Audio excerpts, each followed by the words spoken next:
I was 8 years old when I watched my grandmother give away her last $50 to a complete stranger in a grocery store checkout line. I remember being confused, then worried, then quietly angry that she'd given away money we clearly needed. I didn't understand it then. I thought she'd made a mistake, that she was too kind for her own good, that her generosity was actually a weakness. I was wrong about all of it. 20 years later, on an ordinary Tuesday afternoon in March, a woman I'd never met walked into my small bakery in Portland, Oregon, looked me directly in the eyes, and said 6 words that changed my life. "Your grandmother saved my entire family." This is the story of Rose Martinez, my grandmother, a woman who cleaned houses for a living, raised 3 kids alone after my grandfather died, and never had much money but always seemed to have enough to give.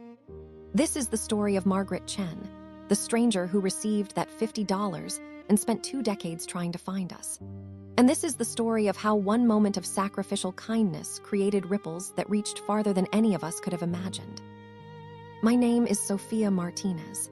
I'm 28 years old, and until that Tuesday in March, I thought I understood what my grandmother's kindness had meant. I thought I knew the value of what she'd taught me. But I had no idea at all, about the life she'd saved, the family she'd rescued, or the legacy she'd left behind. This is her story, and mine, and the story of why kindness is never wasted, even when it costs us everything. My grandmother Rose didn't believe in holding back. That's what my mother always said about her, usually with a mixture of admiration and exasperation. "Your abuela gives away everything," Mom would say, shaking her head. "She'd give you the clothes off her back if you needed them." She wasn't exaggerating. I watched Grandma Rose give away coats in winter, bring meals to neighbors who were sick, pay for prescriptions for elderly friends who couldn't afford them. She cleaned houses 6 days a week, getting up at 5 in the morning to take 2 buses across town to wealthy neighborhoods where she scrubbed floors and toilets for people who barely acknowledged her existence. She made maybe $400 a week. That's it. After rent, utilities, food, and the small amount she sent back to family in Mexico, there was almost nothing left. But somehow, she always found something to give. I lived with her and my mother in a small 2-bedroom apartment in a neighborhood that was equal parts working-class families and people who'd given up trying. Mom worked as a waitress at a diner, pulling double shifts most weeks. Between the 2 of them, we scraped by. I knew we were poor. I knew that the other kids at school had things I didn't. New backpacks, brand-name shoes, birthday parties at pizza places. But I also knew that our apartment always smelled like Grandma's cooking, that there was always laughter, and that I was loved fiercely by 2 women who worked themselves to exhaustion to give me a better life. That day at the grocery store happened in October. I remember because Halloween was coming up and I'd been begging for a costume. Not an expensive one, just something from the discount store. A princess dress, maybe, or a witch hat. Grandma had promised we'd get something that weekend. We were at the store buying basics, rice, beans, chicken, vegetables.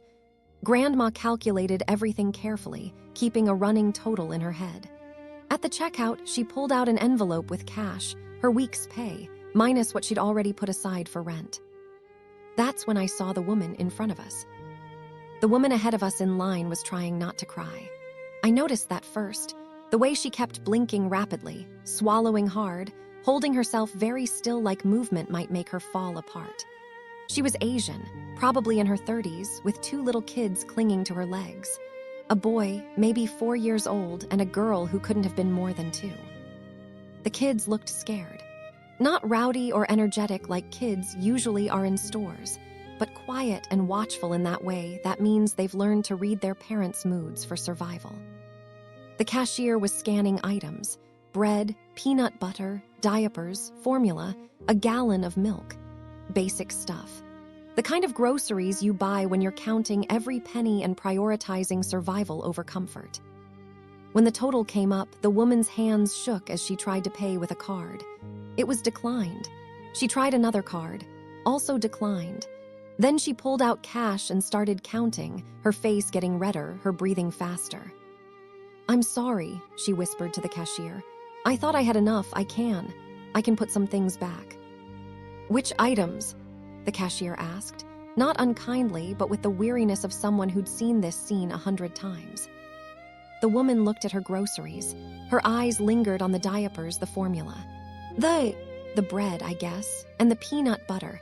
We can do without those. Her little boy tugged on her jacket. Mama, I'm hungry. I know, baby, she said, her voice breaking. I know. That's when my grandmother stepped forward. She didn't hesitate, didn't overthink it, didn't calculate whether she could afford it. She just reached into her envelope and pulled out bills. How much is she short? Grandma asked the cashier. The woman turned, startled. Oh no, please, I couldn't. How much?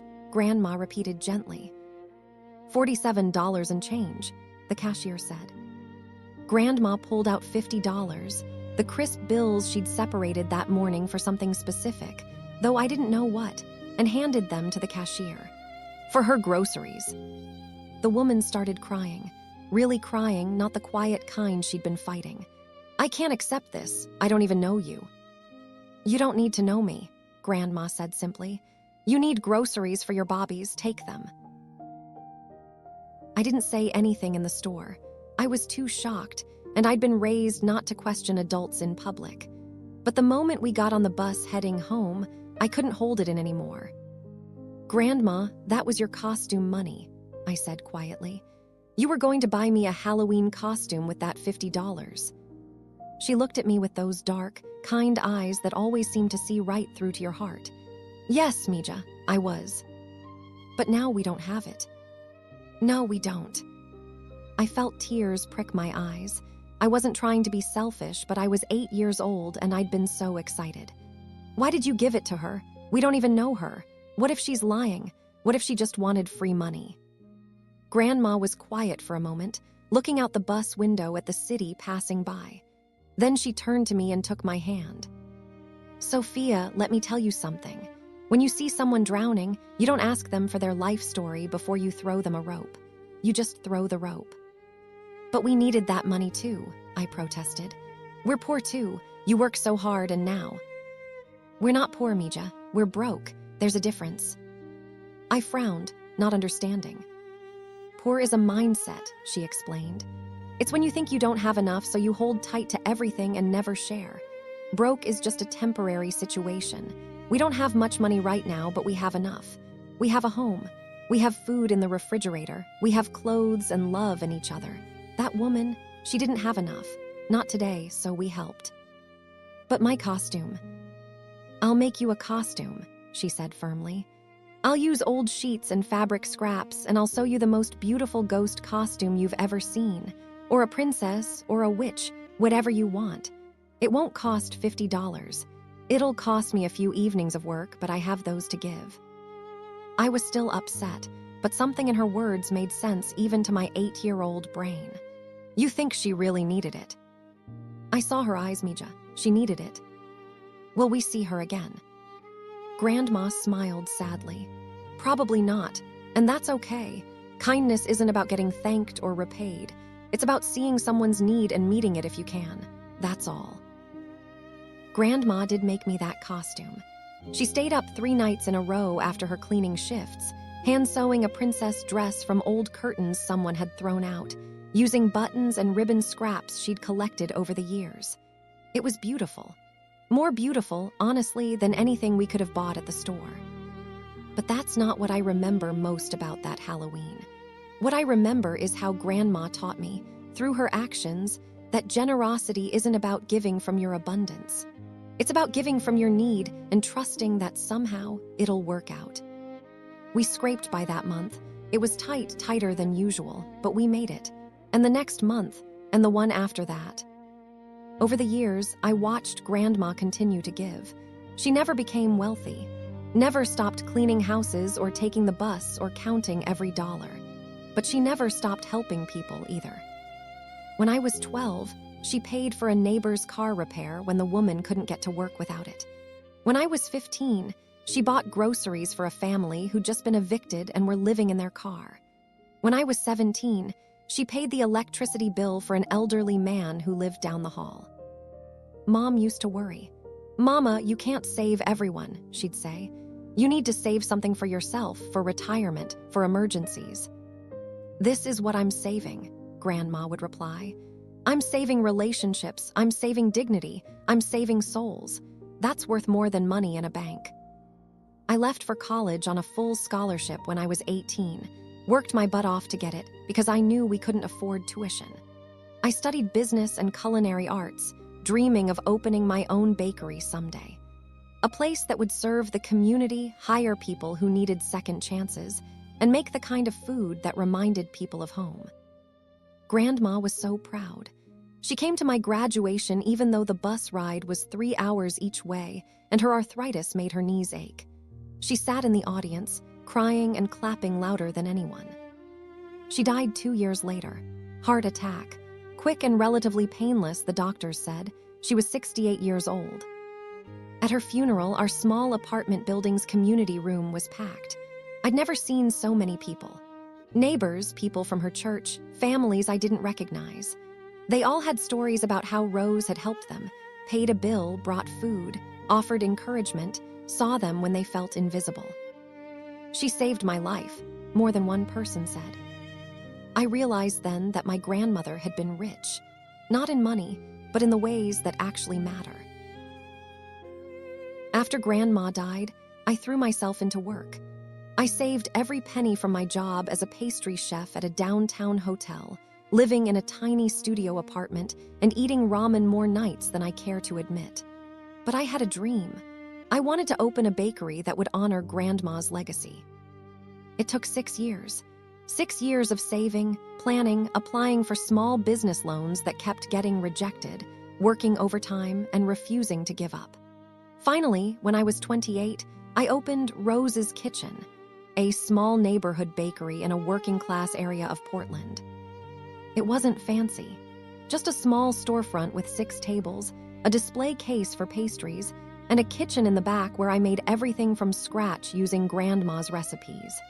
Her conchas, her empanadas, her tres leches cake that people used to beg her to make for special occasions. I hung her picture on the wall behind the counter, a photo from her 50th birthday where she's laughing with flour on her nose. Under it, I put a small plaque. Rose Martinez, she gave everything. The bakery did okay. Not amazing, but enough to pay the bills and keep the doors open. I hired people who needed work, folks with gaps in their employment history, formerly incarcerated people trying to rebuild their lives, immigrants who needed a chance. I paid fair wages, offered flexible schedules, and tried to create the kind of workplace where people felt valued.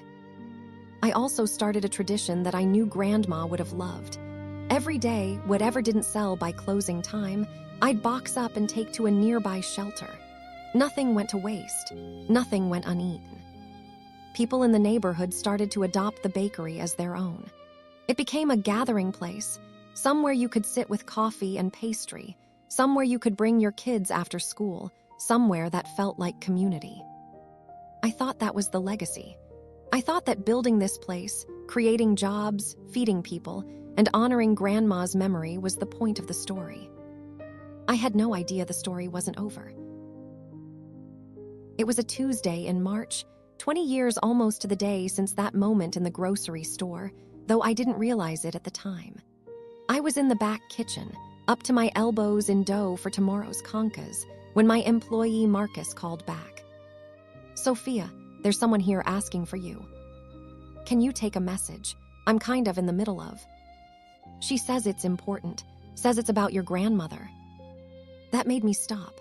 I wiped my hands on my apron and walked out to the front. The woman standing at the counter was Asian, probably in her early 50s, well-dressed in business casual attire that suggested professional success. She had kind eyes that were currently shining with unshed tears. Next to her stood a younger Asian woman, maybe mid-20s, who looked like she might be her daughter. "Can I help you?" I asked. The older woman's voice shook when she spoke. "Are you Sophia Martinez, Rose Martinez's granddaughter?" My heart clenched at hearing Grandma's name. "Yes, did you know her?" "I met her once, 20 years ago. She gave me $50 in a grocery store when I had nothing, when I was desperate and drowning and didn't know how I was going to feed my children." The memory hit me like a physical blow. The woman at the checkout, the crying kids, the way Grandma had stepped forward without hesitation. "That was you," I whispered. She nodded, tears now falling freely. "My name is Margaret Chen. This is my daughter, Lily. And your grandmother didn't just give me $50 that day. She saved my entire family." I couldn't speak, couldn't move. I just stared at this woman who'd haunted the edges of my memory for 2 decades. The stranger Grandma had helped, the woman I'd resented for taking my costume money, the person I'd wondered about but never expected to see again. "How did you find me?" I finally managed. "I've been looking for 20 years, Margaret said simply. "I never knew your grandmother's name. I didn't get her contact information, but I never forgot her face or her kindness. And I promised myself that if I ever got back on my feet, I'd find her and thank her properly." "She died," I said, my voice cracking. 6 years ago." Margaret's face crumpled. "I'm too late." "But I'm here," I said. "And I'd love to hear what happened, what that $50 did. Would you sit? Can I get you coffee, pastry?" We sat at a corner table, Margaret, Lily, and me, with coffee and conchas between us. And Margaret told me a story I'd never heard. A story that changed everything I thought I understood about that day 20 years ago. "I came to America from Taiwan when I was 22, Margaret began. "Met my husband, got married, had 2 kids. We were doing okay, not rich, but okay. My husband worked in tech. We had a house in the suburbs, normal life." She took a shaky breath. "Then he got sick, cancer, aggressive. He was dead within 8 months. Lily reached over and squeezed her mother's hand. "The medical bills destroyed us," Margaret continued. "Even with insurance, we couldn't keep up. I had to sell the house, sell the car, sell everything. I was working 3 part-time jobs, but it wasn't enough. I was drowning in debt. We were living in a motel room, me and my 2 bobbies, and I was trying to figure out how to keep us fed and housed." Her voice dropped to a whisper. "That day in the grocery store, I had $7 in my checking account, $7 to last until my next paycheck 3 days later. I was trying to buy enough food to keep my kids from crying from hunger, and I'd miscalculated. I didn't have enough." I felt tears on my own cheeks. I was standing there trying to figure out what I could put back, listening to my 4-year-old son say he was hungry, and I just broke inside. I was done. I'd been holding it together for months, being strong, telling myself we'd survive. But in that moment, I couldn't see a way forward. I was ready to give up. And then my grandmother stepped in, I said softly. Margaret nodded. "She didn't just give me money, Sophia. She gave me hope. She looked at me, really looked at me, not through me like I was invisible, and she saw my pain. And she helped without judgment, without questions, without making me feel small. She treated me with dignity when I felt like I had none left." "What happened after?" I asked. "I got home with those groceries and I cried for an hour," Margaret said. "Then I looked at my kids and I thought, if a stranger can care that much about us, maybe we're worth fighting for. Maybe we can survive this." She smiled through her tears. 3 days later, I got my paycheck and made it stretch. The next week, one of my part-time jobs offered me full-time hours. 6 months later, I got a better job. A year after that, I enrolled in community college to finish my degree. It took 10 years, but I climbed out of that hole. Lily spoke for the first time. "Mom's a financial advisor now. She owns her own firm. She helps people manage money and get out of debt." Margaret nodded. "I help people who are where I was, drowning, desperate, one emergency away from losing everything. I help them find a way forward. And every single client I take on, I tell them your grandmother's story. I tell them that someone once saw me at my lowest and chose kindness, and that kindness saved me." Margaret reached into her purse and pulled out an envelope. "This is for you. I wanted to give it to your grandmother, but since she's gone." I opened it. Inside was a check for $50,000. I gasped. "Margaret, I can't." "It's not payment," she said firmly. "It's not even repayment. It's passing it forward. Your grandmother gave me $50 when she needed it herself. That $50 became my hope, which became my survival, which became my success. This is me returning that hope, multiplied by all the years and all the people I've been able to help because she helped me first. But this is too much. Use it for the bakery, Margaret said. Expand. Hire more people who need chances.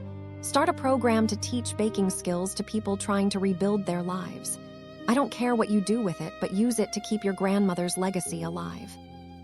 Lily pulled out a folder. I'm a journalist. I want to write your grandmother's story, not for fame, for inspiration. To show people that kindness matters, that small acts of generosity create ripples we can't even imagine. I sat there, overwhelmed, holding a check that represented 20 years of gratitude, looking at two women whose lives had been changed by my grandmother's refusal to walk past someone else's suffering. There's something else you should know, Margaret said. After your grandmother helped me, I started doing the same thing. Whenever I see someone struggling at a checkout line or a gas station or anywhere, I help if I can. I've probably helped 50 people over the years, and I always tell them, someone once helped me when I needed it. Pass it forward. She smiled. 3 of those people have tracked me down over the years to tell me they're now helping others. One of them started a nonprofit that provides emergency funds to families in crisis. Another became a social worker. The third teaches financial literacy to low-income communities. Lily added, I did research. I tracked down some of the people Mom helped and asked them if they'd paid it forward. I found a chain of kindness that connects at least 200 people directly back to that day in the grocery store. 200 people whose lives were changed because your grandmother gave $50 she couldn't afford to give. 200 people. From one act of kindness. From one moment of choosing to see another person's pain and respond with generosity instead of self-preservation. I thought about 8-year-old me, resentful about losing my Halloween costume. I thought about how I couldn't understand why Grandma would give away money we needed. I thought about how small my understanding of the world had been. She knew, I said quietly. Grandma knew that kindness multiplies, that giving creates abundance, not scarcity. Margaret nodded. She taught me that, and now I'm teaching others, and they're teaching others. Your grandmother's legacy isn't just you, Sophia. It's hundreds of people she never met, living better lives because she chose compassion 20 years ago. We sat together until late afternoon, sharing stories about Grandma, about struggle and survival, about the way kindness creates connections that transcend time and circumstance. When they finally left, Margaret hugged me tight. Thank you for existing, she whispered. Thank you for being her granddaughter. Thank you for carrying on what she started. Thank you for finding me, I replied. Thank you for showing me that it mattered. It always matters, Margaret said. Every single time, we just don't always get to see how. I used Margaret's gift to expand the bakery. I started a training program for people transitioning out of homelessness or incarceration, teaching them baking skills and helping them find employment. I created a fund to help cover customers' purchases when they come up short at the register. I call it the Rose Martinez Kindness Fund. Every person who receives help from the fund gets a card that tells Grandma's story. It ends with this. Someone once saw me when I was invisible, helped me when I had nothing, gave hope when I was drowning. This is me passing it forward. When you can, do the same. I've handed out over 100 cards so far. I have no idea how many of those people will pass it forward. But I don't need to know. That's not how kindness works. You don't give in order to receive credit or see results. You give because someone needs it and you can help, and that's reason enough. Grandma was right. We weren't poor. We were broke. But we had enough to give. And what we gave, that $50 that should have been my Halloween costume, became a ripple that's still spreading 20 years later. I think about Margaret's words every day. Your grandmother didn't just give me $50. She saved my entire family. And I think about all the families that have been saved since then. All the people who have been helped. All the kindness that's been multiplied from one moment of sacrificial generosity. That's Grandma's real legacy. Not the bakery with her name on it. Not even the memories I carry or the lessons she taught. It's the hundreds of people she'll never meet who are living better lives because she chose compassion over comfort. So here's what I want you to know. Your kindness matters, even when it's small, even when it costs you something you need, even when you'll never see the results. Someone is watching, someone is learning, someone is being saved. And 20 years from now, that someone might walk through a door and tell you a story about how you changed everything. That's not just Grandma's legacy anymore. It's mine. And maybe, if you let it, it can be yours too.